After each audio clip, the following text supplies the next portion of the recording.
knowledge is power. In our day and age, having access to power is not only crucial, but also wanted by consumers. Today we present to you an intelligent consumer product that will keep you and your loved ones safe and informed. Humans are composed of 70% of water. This liquid is in constant flux within your bodies, and we are tasked with the responsibility to make sure that what's going in is not toxic. Currently, citizens place trust in the hands of given local water sanitation systems, but as it was found out this year, that doesn't always work, such as in cases with Flint, Michigan. So even when individuals do have personal water filters, though, they don't necessarily know any other information other than when to change their water filter. And when we were brainstorming ideas, we thought this was kind of backwards. Like, you were just being told, like, when to change it, but we're not told why. So what we thought was, why not give this information to the users? And so this valuable information not only continuously justifies repurchasing of water filters, but it also provides user-friendly data at the touch of their fingertips, because understanding water quality isn't always crystal clear. And it's been found that failure to change your water filter can cause the water filter to not only decrease in its efficiency, but also be potentially hazardous to you and your family. So 7 years ago, Amway team took a major step toward putting the power back into the people and understanding their water filters and like when to change them out. And so today what we did is we continued down that path by integrating innovation into technologies into the product in presenting the first ever human-centered designed intelligent water filtration system, which we have been called Intelligent eSpring. All right. Without having to alter the already beautiful design of the previous system, we decided to innovate from the inside. So our product involves utilizing the already implemented RFID system that they use to determine whether the lifetime of the filter is up or not, and integrate more RFID sensors in there. So what we've included are a pH sensor, heavy metal detection, chlorine sensors, and bacterial agent sensor. So you can actually get the information on what is in my water, not just, hey, it's clean. So what we do to start is at the inlet, we are testing the water that's actually coming into the filter. But we don't want to stop there. We want to also test the water that's gone through the filter so you can see how well is it even working. Now, it might seem like a bad idea for Amway to do this because they're giving you a lot of information to say if their product's good or not.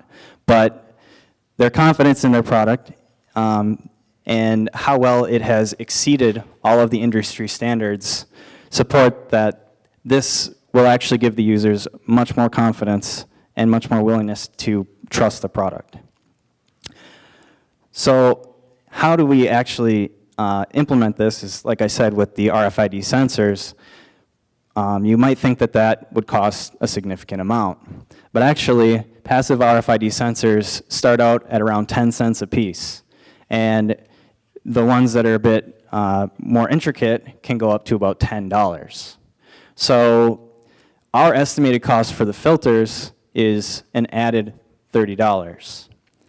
Compared to a $1,060 unit price for the original installation of the product, this is pretty insignificant. Now, since Amway is committed to sustainability, another thing we want to integrate is the ability to send back your filter after the life cycle is up. So what we're going to do then is take out the sensors, do some testing on them, make sure that they're ready to go back, and reuse those sensors. Now, if the consumer is able to do this, to send the product back to us, then we can reuse the sensors, it reduces our costs, and we can then give them a cost savings in return. So it's sort of like the ink cartridge system. You send it back, we reuse it, everybody wins. So we have two different methods that we want to relay the information that we're measuring to you. First is on the actual unit itself, which will give you just the overall, is my system good or not? and the ability to expand and say, yes, you have this pH level and the specific details if you're interested. The second is a wireless app that we would like to integrate, so those who are in our generation and inevitably will be looking at this and not even the thing right in front of their face, we'll have something to give them long-term feedback so they can get a profile of how much water did we use this month and how is the filter doing. That'll allow early detection of problems that they might have. They might get an alert on the app, and so on. Okay, so all this information is really beneficial to you, but then what we can also do is upload all this data that we're gathering to a secure cloud-based database, and this can be shared anonymously with others in your area. So it doesn't only benefit your household, but it benefits everybody else around you. So as far as the market goes, it's been projected that water treatment equipment, the demand for that is going to rise by about 5.9% per year, which would be $13 billion next year. And then this growth is obviously supported by the increased concerns about environmental aspects, as well as the health risks that come with poorly treated water. Residential markets are going to be the fastest growing consumers of water treatment equipment. And we feel that this design gives the consumers a lot more confidence in their filtered water.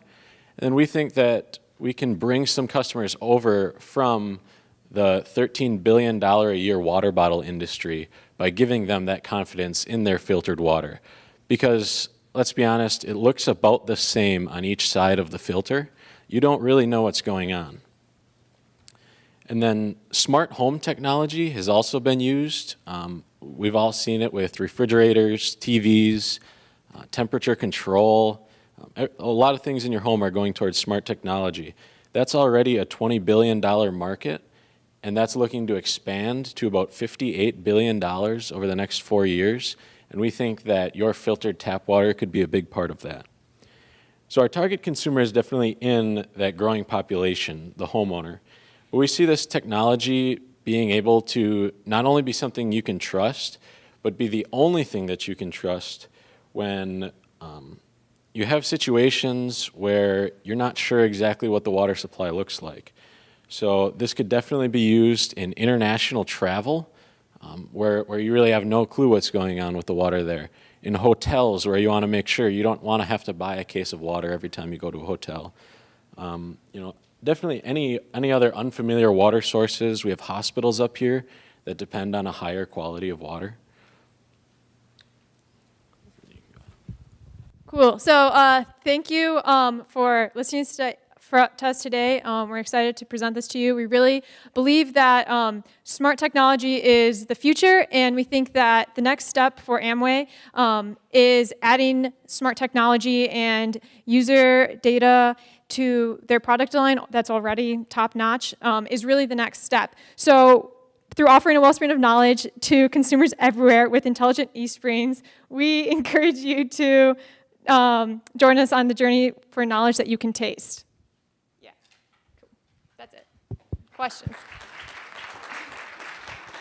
We were gonna all say that at the same time, but that obviously didn't happen, so anyways, yeah, questions.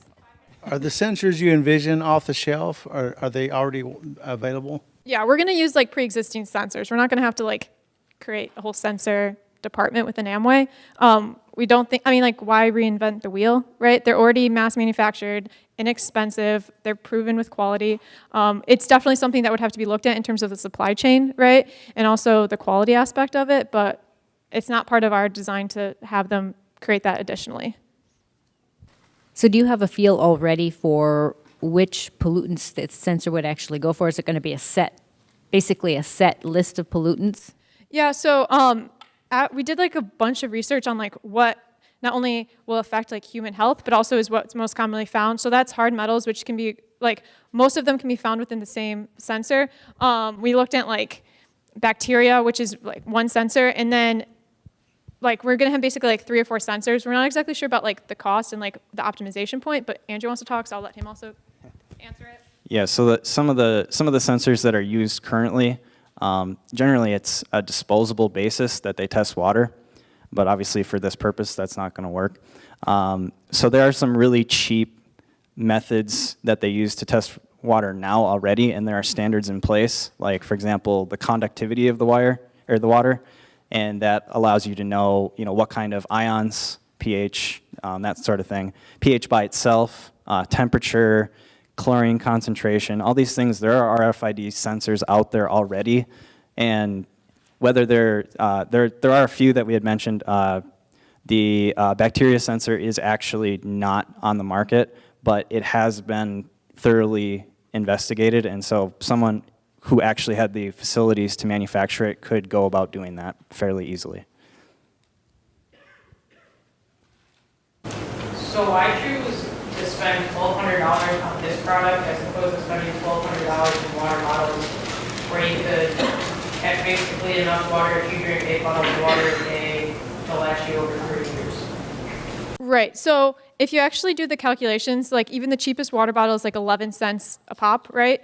And we're also talking about not just bottled water for like direct consumption, but also think about like what you do with water from your faucet. You wash your fruits and vegetables with it, right? You also use it for cooking purposes, right? And like, yeah, boiling will get some stuff out, but not everything, right? So we're also thinking about those applications and how that affects the person's life.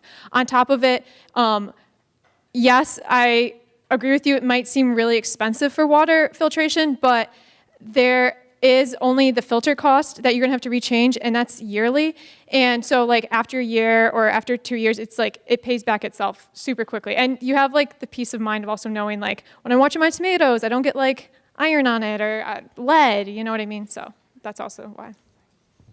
And there's also for certain populations like the elderly, they don't want to be hauling all of their water. So having ready access to water is important. And even people who, they want to be prepared for if some disaster does happen and, you go to the store and the water bottles are all gone. Right, I think one more thing to add to that, this eSpring technology that AMWinners puts out is already hugely successful. We did the same thing, like we typed in the info, we're like $1,200, $1,000, this is crazy, but it turns out there's a huge market for it, and it's a really popular product. And we're adding a simple addition too for a little bit extra more money. And also plastic waste. I'll just throw that out there. So if the eSpring works as it's supposed to, the filter, the cartridges say that it's working, that you don't have to replace the filter, and you're not getting sick from it. Let's say one of your sensors goes bad or it does pick up something that was missed. What are you going to do? Are you just going to not drink the water? Shouldn't you test the technology that's out there by AMWinners? Yeah, so good point. What if we catch something that's bad that our filters didn't catch? Well, I think that's part of like the AMWay brand where we put the people first. So like if our product's defective, like that's on us and we'll like fix it ASAP, but you know about it. And that's the difference between our product and other products on the market where you don't know if it filtered or didn't filter out, right? So I think that answers the first question of yours. The next question of yours was why, if it says it filters the way it does, why do we even need to know that it does? Well, part of it is the whole trust basis, right? Like the people in Flint, Michigan trusted that their water was okay and it wasn't, right? And like there's just situations like that. And having more data I don't think has ever been bad, right? Like as we have like home systems that regulate our, even just like locking doors, not locking doors. Yeah, your door's locked, but like you want to see it or you want to know when your kid gets home. You know what I mean? So it's that mentality that we're bringing to the market and providing that service to our customers. There's also the added issue where the sensors that are currently deployed, they don't measure the quality of the water. They measure how much water has passed through the filter. So if the water coming into the filter is very unclean, then the water coming out, the filter's not going to last as long as it says if you're putting muddy water in it or something of that nature.